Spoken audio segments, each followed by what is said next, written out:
senhores.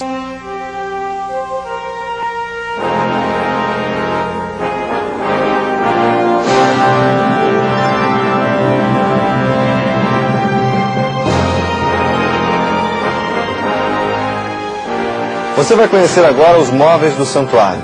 Cada peça do seu mobiliário representava algum aspecto da obra de Cristo. Vamos começar pelo altar dos holocaustos. Ele era quadrado, media 2,5 metros de comprimento e de largura por 1,5 metro de altura. Utilizado para colocar e queimar as ofertas, estava localizado no pátio em frente à porta de entrada. Representava o Calvário, onde Jesus deu a vida pelo pecador. O sacrifício matutino e vespertino, conhecido como sacrifício contínuo, representava a disposição de Cristo em favor do pecador. Quer o homem reconheça ou não a sua culpa como transgressor, Cristo já se ofereceu por ele.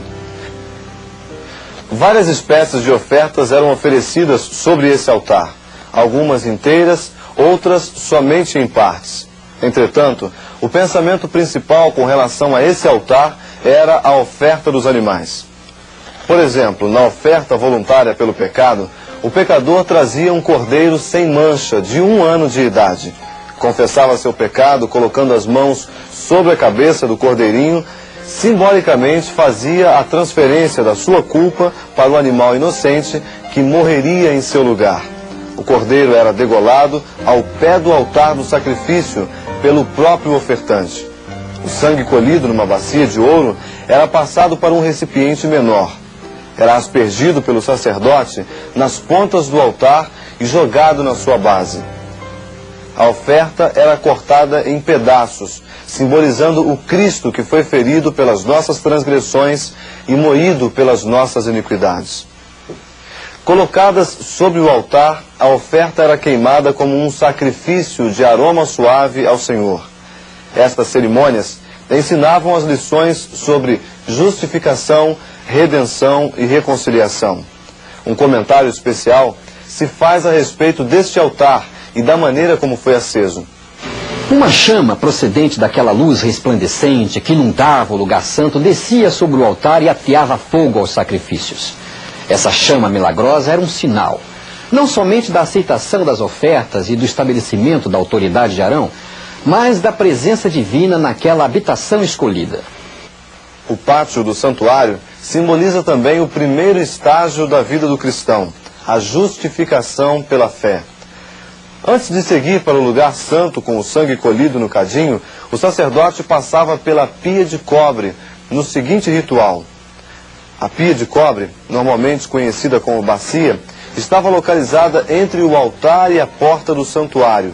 Simbolizava a purificação dos pecados e a presença do inocente. O sacerdote tinha que lavar-se antes de oferecer a oferta queimada e novamente antes de ir ao tabernáculo para prosseguir nos trabalhos. No Novo Testamento, a bacia de cobre está representada pelo Rio Jordão no batismo de Cristo e pelo tanque batismal, lugar onde o pecador dá testemunho público que aceitou a justiça de Cristo pela fé e crê que a morte de Jesus pagou o preço do seu pecado, reaproximando com Deus. Uma vez aceita a justiça de Cristo pela fé, o adorador sincero poderá compreender através dos símbolos do lugar santo o segundo estágio da vida do cristão, que é a santificação pela fé. À esquerda da entrada do tabernáculo estava o castiçal de ouro com 7 lâmpadas. Representava aquele que é a luz do mundo. Pesava cerca de 35 quilos.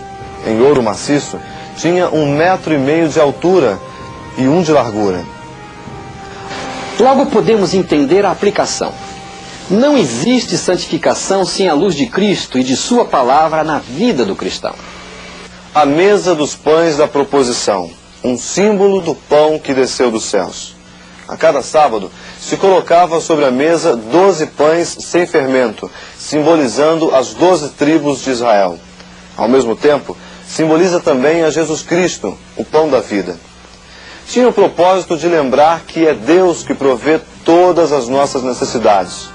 O pão da presença, como também é conhecido, relembra a presença de Cristo na vida do crente. como principal alimento energizador na vida espiritual.